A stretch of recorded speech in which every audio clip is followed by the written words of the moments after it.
যুবক ভাইদেরকে আমি অনুরোধ করব যে আপনাদের যৌবনটা আগামী মুসলিম উম্মার ভবিষ্যৎ। এই যে বলে না যে জাতির কাণ্ডারি হবে অমুক তমুক, কেউ জাতির কাণ্ডারি হতে পারবে না। জাতির কাণ্ডারি যদি হতে চায় তাহলে মুসলিম যুবকরাই হতে পারবে ইনশাআল্লাহ। যারা সারাদিন মাদকদ্রব্য সেবন করে এরা জাতিকে কিচ্ছু দিতে পারবে না। যারা সারাদিন হকি স্টিক নিয়ে ঘুরছে আর নির্মমভাবে মানুষকে মারছে এরা জীবনেও জাতিকে কিচ্ছু দিতে পারবে না। ফাসাদ সৃষ্টি করা ছাড়া কিচ্ছু করতে পারবে না এরা। দেশকে, জাতিকে এবং উম্মাকে যদি এগিয়ে নিতে হয় শুধু মুসলিম যুবকরাই পারবে ইনশাআল্লাহ। এবং কারা পারবে? যারা অন্য ধর্মের মানুষ কিন্তু মনটা স্বচ্ছ সৎ, তারাও পারবে। যাদের মনে সততা আছে অন্য ধর্মের হলেও তারা পারবে ইনশাআল্লাহ। যার মনে সততা নাই সে পারবে না কখনো। করাপ্টেড, দুর্নীতিপূর্ণ মন নিয়ে কখনো দেশের খেদমত, জাতির খেদমত করা যায় না। বাংলাদেশের সবচেয়ে বড় সমস্যা দুর্নীতি। বাংলাদেশের 1 নম্বর সমস্যা দুর্নীতি। দুর্নীতি যদি না থাকতো আর সমস্ত কালো টাকা যদি সাদা করা যেত, বাংলাদেশের মানুষকে আজকে না খেয়ে মরতে হতো না। 65% মানুষকে আজকে এই খাবারের সংকটে ভুগতে হতো না। সামনের দিনগুলো কঠিন হবে, ভয়াবহ হবে, এটা সবাই বুঝতে পারছে, হয়তো শুধু আপনারা পারছেন না। আল্লাহ পাক আপনাদেরকে বোঝার তৌফিক দান করুন, আমিন। সামনে যান, নিজের জীবনকে কাজে লাগান, যৌবনকে কাজে লাগান, একটা হালাল রিজিক সার্চ করেন। অল্প রিজিকে সন্তুষ্ট হয়ে যান, উচ্চাভিলাষী হবেন না। উচ্চাভিলাষী হওয়ার দরকার নেই, যতটুকু আসছে আলহামদুলিল্লাহ, এটুকুর মধ্যেই সন্তুষ্ট থাকেন, পারবেন ইনশাআল্লাহ। সামনে যাবেন, আদর্শ পরিবার গড়বেন, পরিবারের মধ্যে ইসলাম থাকবে। পরিবারের পিতা হবে ইব্রাহিম, পরিবার সন্তান হবে ইসমাইল, পরিবারের স্ত্রী হবে হাজারা অথবা সারা আলাইহিস সালাম। দিনদার ছেলে নাই, বিয়ে নাই, দিনদার মেয়ে নাই, বিয়ে নাই। ওই যেটা আপনি মনে করছেন রূপ সৌন্দর্য হাবিজাবি, কিচ্ছু থাকবে না ভাই, কিচ্ছু থাকবে না। 1 বছর 2 বছর পরে সব শেষ। দিনদার স্ত্রী পাবেন, চোখ বন্ধ করে বিয়ে করে ফেলবেন। আর দিনদার স্বামী পাবেন, বিয়ে করে ফেলবেন। আমার স্বামী কত বড় ব্যাংকের চাকরি করে, কত বড় ডিগ্রি, কত বড় সার্টিফিকেট, এটা পরের ইস্যু। আগের ইস্যু হচ্ছে আমার স্বামী নামাজ পড়ে কিনা, এই লোক আমার স্বামী হতে যাচ্ছে, এর দাঁড়িয়ে আছে কিনা, ইসলাম পালন করে কিনা, ইসলামের প্রতি ভালো ধারণা আছে কিনা, সে আমাকে পর্দায় রাখবে কিনা, এগুলো বড় জিনিস। পরিবার গড়ব ইসলামিক ভিত্তিতে, ইসলাম নাই পরিবার নাই। এমনকি পরিবার গড়ার পরেও যদি দেখেন যে পরিবারের সদস্যদেরকে বোঝাতে বোঝাতে আপনি ক্লান্ত হয়ে যাচ্ছেন, পরিবারের সদস্যদেরকে দিন বোঝাতে আপনি ক্লান্ত, কিছুতেই দিন বুঝতে চায় না, আপনি আসহাবুল কাহাফ হয়ে যান, তাও ভালো। বুঝেন নাই? আপনি নিজের চটকায় তেল দেন, ওটা বাদ দেন, ওর কবরের হিসাব ওর উপর ছেড়ে দেন, আপনি ইব্রাহিম হয়ে যান, আপনি আসহাবুল কাহাফ হয়ে যান, তাও ভালো। ইসলাম নিয়ে কোনো কম্প্রোমাইজ নাই। পরিবারের সদস্যরাও যদি আল্লাহর পথে চলার ক্ষেত্রে প্রতিবন্ধকতা সৃষ্টি করে, বাদ দিয়ে দেন, দরকার নাই। আল্লাহর জমিন প্রশস্ত, আল্লাহর জমিন প্রশস্ত, আল্লাহর রিজিক প্রশস্ত ইনশাআল্লাহ। আল্লাহ পাক উত্তম আরও কিছু দিবেন আপনাকে ইনশাআল্লাহ তাআলা। খেয়াল রাখবেন, পরিবারের মধ্যে ইসলাম থাকতে হবে। এখানে কিন্তু আপনাকে কেউ বাধা দিবে না, এর কর্তা আপনি নিজেই। আল্লাহ পাক তৌফিক এনায়েত করুন, আমিন। আপনাকে যদি আইএমএ জাহেলিয়াতুল আকবার বলে কোনো বিশ্বকে রিকগনাইজ করতে হয় তাহলে এখনকার বিশ্বকে করতে হবে। আল্লাহ পাক আপনাদেরকে ঈমান আমলের উপর অটুট রাখুন, আমিন। যে কথাটা বলছি, কেউ যদি আল্লাহর হালালকে হারাম করে নেয় আর কেউ যদি আল্লাহর হারামকে হালাল করে ফেলে, এটাকে কিন্তু শিরক বলা হয়। এই বিশ্বে কি এই সমস্যা নাই? বুঝেন না, এই সমস্যা আছে কি নাই? আছে। সামনে আগান। এই বিশ্বের শিক্ষা ক্ষেত্রগুলো দেখবেন, এই শিক্ষা ক্ষেত্রগুলোর মধ্যে নাস্তিকতার শিক্ষা বাড়ছে না কমছে? বাড়ছে। এই বিশ্বের অর্থনীতি দেখবেন, অর্থনীতির মধ্যে শিরক বাড়ছে না কমছে? এখানে আপনাকে সুদ নিতে হচ্ছে, এখানে আপনাকে আল্লাহর নাজিলকৃত ইকোনমি বাদ দিয়ে পশ্চিমাদের নাজিলকৃত ইকোনমি বহন করতে হচ্ছে। এটাও এক প্রকার কুফরি। আরও সমস্যা আছে। এই বিশ্বের ওয়ার্ল্ড অ্যাফেয়ার্সের দিকে তাকাবেন, দেখবেন বিশ্বের কয়টা জায়গা আপনি আমাকে দেখাতে পারবেন যেখানে মুসলিমদের মধ্যেও আল্লাহ রাব্বুল আলামিনের নাজিলকৃত বিধান দিয়ে বিচার ফয়সালা হচ্ছে? কয়টা দেখাতে পারবেন? তো যেখানে আছে খুব স্বল্প পরিসরে। পুরো বিশ্বের অবস্থা আজকে এমন। পর্নোগ্রাফি হালাল না হারাম? পশ্চিমা সংস্কৃতির মধ্য দিয়ে এটা সারা বিশ্বে ছড়িয়ে দেওয়া হয়েছে। মানুষ এখন এটাকে available part of our life এটা মনে করছে, আর কি common part of our life. পর্দা হালাল না হারাম? বলেন, পর্দা না করাটা হারাম না হালাল? আচ্ছা, এখন দেখেন, মিডিয়া বলেন, প্রিন্ট মিডিয়া বলেন, ইলেকট্রনিক মিডিয়া বলেন, বিভিন্ন প্রযুক্তিগত উন্নয়নের মধ্য দিয়ে নগ্নতাকে প্রমোট করা হচ্ছে কি হচ্ছে না? বলেন, হচ্ছে কি হচ্ছে না? এখন কি কাপড় খোলার দিকে মানুষ বেশি আগ্রহী না পরার দিকে? দেখবেন ইসলামের বুঝ যাদের মধ্যে নাই এরা কাপড় খুলতে যাচ্ছে এখন। আর আমি আপনাদেরকে বলি, আগের লেকচারগুলোতেও বলেছি, এই পুরো মহাবিশ্বে আমাদের বাবা আর মা আদম এবং হাওয়া আলাইহিমা সালাম তাদের গা থেকে পোশাকটা খুলে ফেলেছিল কে জানেন? কে? ইবলিস। যখনই তারা গাছের কাছে গেলেন তখন কি হলো? ফালাম্মা যাকাশ শাজারা বাদাত লাহুমা সাওয়াতিহিমা। যখনই তারা গাছের কাছে গেলেন তাদের কাপড় খুলে পড়ে গেল। তাহলে পুরো মহাবিশ্বে আমাদের পিতামাতাকে নগ্ন করে দিয়েছে কে? ইবলিস, শয়তান। তাহলে এখন পৃথিবীতে যারা মুসলিমদেরকে বা অমুসলিমদেরকে, পুরো মানবতাকে যারা নগ্ন করতে চাচ্ছে, এরা কার এজেন্ট? এরা কার এজেন্টটা বাস্তবায়ন করছে? এটা কি বুঝতে বাকি থাকে? আমি কথাগুলো বানিয়ে বলি নাই। সূরা আরাফ পড়েন, দেখবেন সব লেখা আছে। আসেন, এক কথায় বলতে চাচ্ছি, ওই সময়কার যে শিরকটা শুধুমাত্র মক্কায় সীমাবদ্ধ ছিল, এখনকার শিরকটা গ্লোবালাইজেশন হয়েছে আর কি। পুরো দেশে দেশে দেশে শিরক ছড়িয়ে পড়েছে। আসেন, ওই সময় আরেকটা বড় পাপ ছিল, যেটা এই যে এক ভাই বলল, সেটা হলো রিবা। রিবা, রিবা মানে কি? সুদ। রিবা মানে সুদ, জানেন তো? আর সুদ তো ফরজ নাকি ভাই? আচ্ছা, এমন কোনো গ্রাম নাই বাংলাদেশে যেখানে সুদ নাই, আর বিশ্বের এমন কোনো দেশ নাই যেখানে সুদ নাই। আর এই যুগের কথাই নবী সাল্লাল্লাহু আলাইহি ওয়াসাল্লাম হয়তোবা বলেছিলেন, আল্লাহু আ'লাম, আল্লাহ ভালো জানেন, যে এমন একটা যুগ আসবে যে যুগে ম্যাক্সিমামই সুদখোর হবে। যে ব্যক্তি সুদের ছিটাফোটা, মানে সুদের পাপ থেকে বেঁচে থাকতে চাইবে, ওর গায়েও গিয়ে সুদের ছিটাফোটা গিয়ে লাগবে। এটা সেই যুগ না? আপনি বুঝতে পারছেন না হয়তো, এটা সেই যুগ। আপনি মনে করছেন দাড়ি, টুপি, পাগড়ি, জুব্বা মাশাআল্লাহ সব লাগাই দিছি, হ্যাঁ, বাইরে একটা সাইনবোর্ড আছে, আমি মৌলবী, আল্লামা, আমি একজন দায়ী বক্তা, কিন্তু সুদের যে ওই ছিটাফোটা, এটা আপনার কাছে আমার কাছেও আছে, হয়তো আপনি বুঝতে পারছেন না। কখন বুঝবেন? যখন ইসলামিক অর্থনীতির বইগুলো পড়তে পারবেন। আর শুধু ইসলামিক অর্থনীতির বই যথেষ্ট না, এর পাশাপাশি আমাদের দরকার এই প্রচলিত যে IMF, ইন্টারন্যাশনাল মনিটারি সিস্টেম, এর নীতিগুলো জানা। তখন কি আপনি বুঝবেন ওয়ার্ল্ড ব্যাংক কী জিনিস, IMF কী জিনিস, ঠিক আছে? তখন বুঝবেন যে পেট্রো ডলার কী জিনিস, তখন বুঝবেন যে হার্ড কারেন্সি, সফট কারেন্সি কী জিনিস, এখন বুঝবেন না। আর যেহেতু বুঝবেন না, অতএব আমি এগুলো বলেও লাভ নাই। যেহেতু আপনি বুঝবেন না, আমি যদি এখন এসব নিয়ে কথা বলি, আপনার কাছে মনে হবে এইসব কী উল্টাপাল্টা কথা কইতাছে। ঠিক আছে? তো যাই হোক, আগে আল্লাহর ওয়াস্তে ইসলামিক ইকোনমিক্স পড়েন এবং ইন্টারন্যাশনাল মনিটারি সিস্টেম সম্পর্কে পড়েন। প্রত্যেক স্টেটের প্রধান যারা আছেন তারা জানেন যে ওয়ার্ল্ড ব্যাংক কী জিনিস, তারা জানে IMF কী জিনিস। ঋণের এমনি এমনি কোনো কান্ট্রিকে তারা ঋণ দিবে না, একটা বিশাল বড় সুদের জালে ওদেরকে ফেলবে, তারপর জনগণের রক্ত চুষে সুদ শোধ করতে হবে।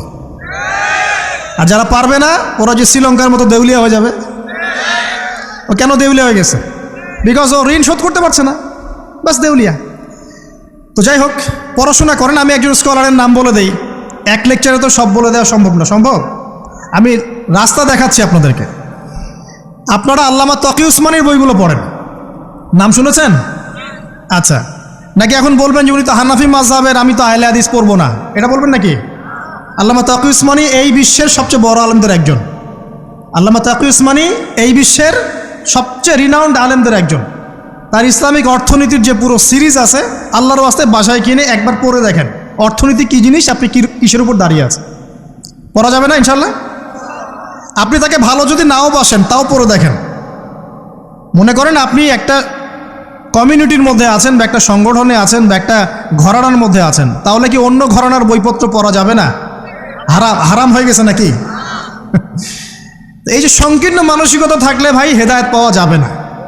আর আপনি যে মনে করছেন আমি একদম হকের উপর আছি, আপনি সঠিক পথে আছেন ঠিকই, তবে এটা সঠিক ভুল পথ। কথা বুঝতে পারছেন না? আপনি মনে করছেন যে আমি একদম চূড়ান্ত সঠিক বিষয়ের উপর আছি। হ্যাঁ, আপনি সঠিক বিষয়ের উপর আছেন ঠিকই, বাট আপনি সহি একটা ভুল পথে আছেন। এটা বুঝবেন পরে, যখন জ্ঞানের পরিধি বাড়তে থাকবে, তখন বুঝবেন যে সহি পথ কোনটা, সহি ভুল পথ কোনটা। মুসলিমদের মধ্যে ফাটল সৃষ্টি করে জান্নাতে যাওয়া যায় না। যায়? পুরো মুসলিমরা একটা উম্মাহ, এবং যারাই মুসলিম উম্মার মধ্যে ফাটল সৃষ্টি করতে চায়, এরা উম্মার বন্ধু নয়, শত্রু। মুসলিম উম্মার মধ্যে কোনো ফাটল সৃষ্টি করবেন না। সবার মাঝখানেই হৃদ্যতা, ভালোবাসার বন্ধন থাকবে। যদি বিভিন্ন ধর্মের মানুষ একসাথে বসবাস করতে পারে একটা দেশে, তাহলে বিভিন্ন তরিকা এবং মাযহাবের মানুষও একসাথে থাকতে পারবে একটা দেশে ইনশাআল্লাহ। আমরা আমাদের মাঝে ইখতিলাফি বিষয় থাকতে পারে, কিন্তু দিন শেষে আমরা সবাই মুসলিম ইনশাআল্লাহ। দিন শেষে ইসলামের জন্য দাঁড়াতে হলে দল মত মাযহাব তরিকা নির্বিশেষে সবাই একসাথে দাঁড়াবে ইনশাআল্লাহ। আল্লাহ পাক আমাদের হৃদয়টাকে প্রশস্ত করুন, আমিন। জাহেলিয়াতে 2 নম্বর সমস্যা ছিল রিবা। এই রিবা সম্পর্কে আগে বলি যে এখন আল্লাহ পাক কি বলেছেন। আল্লাহ পাক বলছেন যে ইয়ামহাকুল্লাহুর রিবা ওয়া ইউরবিস সাদাকাত। আপনি যদি দান সদকা করেন, যাকাত দেন, যাকাত ভিত্তিক অর্থনীতি চালু করেন, আল্লাহ পাক আপনার সম্পদকে বাড়িয়ে দিবেন ইনশাআল্লাহ। আর আপনি যদি রিবার মধ্যে যান, আল্লাহর বক্তব্য হচ্ছে, এটা আমার কথা না, আল্লাহ পাক বলছেন আপনার সম্পদ সংকুচিত হয়ে আসবে। এখন আপনার ডিসিশন, আপনি কি করতে চান করতে পারেন, আমাদের কিচ্ছু বলার নেই। লাকুম দীনুকুম ওয়ালিয়া দিন, আপনার বুঝ আপনার, আপনার দিন আপনার, আমার দিন আমার। আল্লাহ বলছেন ফাযাক্কির ইন্নামা আনতা মুযাক্কির, উপদেশ দাও তুমি উপদেশ দাতা। লাস্তা আলাইহিম বিমুসাইতির, কারো প্রতি তুমি দারোগা নও। আল্লাহ বলছেন আপনি সুদে থাকলে সম্পদ সংকুচিত হবে, যদি ছেড়ে দেন, যাকাত দেন, ব্যবসা ভিত্তিক ইকোনমি চালান, আপনার সম্পদ বাড়বে ইনশাআল্লাহ। কি করবেন, ডিসিশন কার? আপনার। আল্লাহ পাক বলছেন ইয়া আইয়ুহাল্লাযীনা আমানু, হে মুমিনগণ, ইত্তাকুল্লাহ। শোনেন ভাই, আল্লাহ বলছেন ইত্তাকুল্লাহ, তোমরা আল্লাহকে ভয় করো। ওয়া যারু মা বাকিয়া মিনার রিবা, সুদের অবশিষ্ট সব অংশ ছেড়ে দাও, সুদের অবশিষ্ট সব টাকা ছেড়ে দাও। ওয়া ইল্লা ইন কুনতুম মুমিনিন, যদি প্রকৃতপক্ষেই তোমরা মুমিন হয়ে থাকো তাহলে ছেড়ে দাও। ওয়া ইল্লাম তাফআলু, যদি তোমরা না করো। কে বলছেন? আল্লাহ। যদি তোমরা এটা না করো তাহলে আল্লাহ কি বলছেন? ফাআযানু বিহারবিন মিনাল্লাহি ওয়া রাসূলিহি, আল্লাহ এবং তার রাসূলের সাথে যুদ্ধের ঘোষণা শুনে রাখো। এটা কার কথা? এখন আপনি যদি চান আল্লাহর পক্ষে যুদ্ধ করতে পারেন, আপনি চাইলে আল্লাহ এবং তার রাসূলের বিপক্ষেও যুদ্ধ করতে পারেন। আপনাকে কি বাধা দিবে? দিবে না। ডিসিশন কার? ডিসিশন আপনার। নবী সাল্লাল্লাহু আলাইহি ওয়াসাল্লাম আরও বলেছেন যে, আপনারা জানেন হাদিসটা, নতুন কোনো হাদিস বলছি না, আপনারা জানেন, প্রত্যেক আলেম জানেন, প্রত্যেক মাযহাবের ইমাম জানেন। কি সেটা? যে সুদের পাপের 70 বা 73টা শাখা আছে। কয়টা? 73 বা 70টা শাখা আছে। তার সবচেয়ে নিম্ন শাখা হচ্ছে নিজের মাকে বিয়ে করা।